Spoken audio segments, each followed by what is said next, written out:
Nante!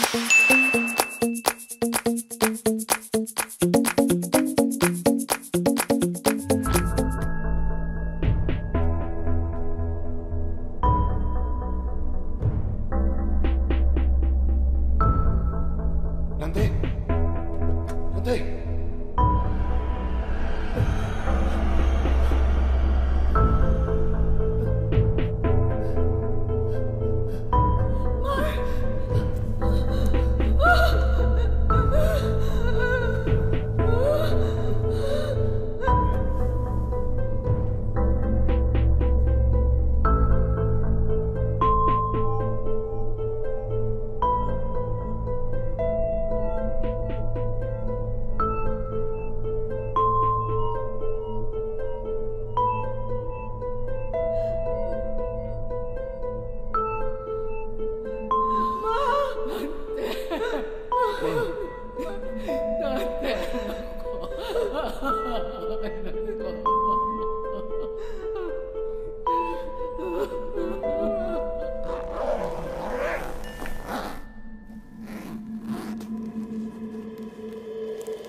Ma'am, sigurado po bang walang ibang pinuntahan ng anak ninyo?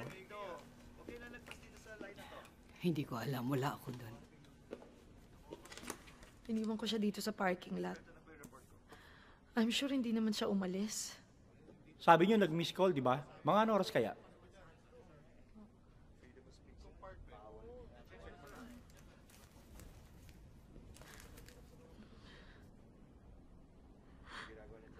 Um, 8:30.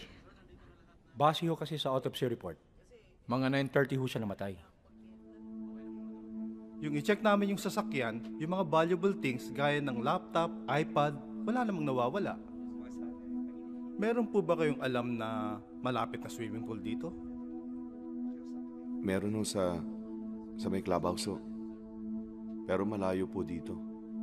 Bakit ho? Tuyong-tuyo ang buong sasakyan, pero namatay sa lunod ang kapatid mo.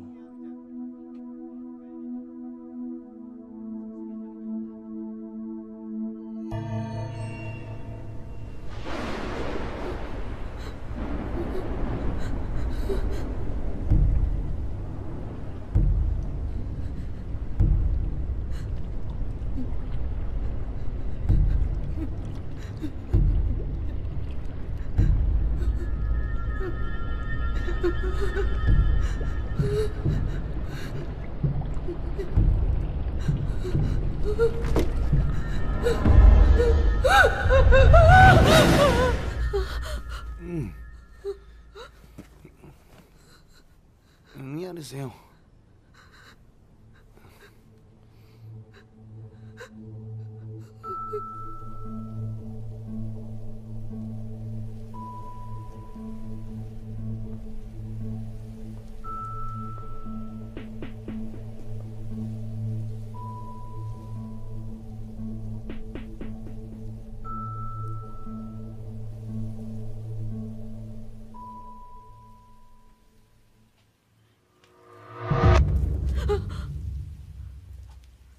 Okay?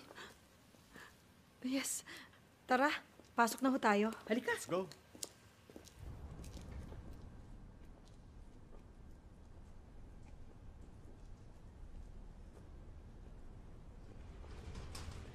Mura na ho ito. Gusto lang talagang maibenta na kaagad. Inabot ba ito ng undoy? Wala naman hong lugar sa Metro Manila na hindi inabot ng undoy. Sa bagay. Di ka naman makakaligtas pag inabot ka ng delubyo.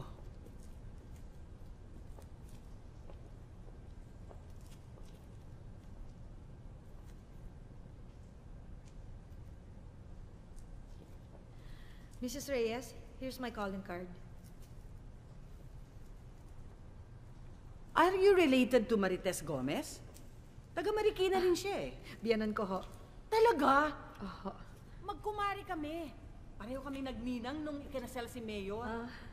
Parang anak na ho ni Mami si Mayor eh. Malapit nilang kamag-anak. Careful, Han. Tawagan nyo na lang ho ako kung sakasakali. Papaready ko agad ang papers. Ano to? Bodega? Ba't nakakandado?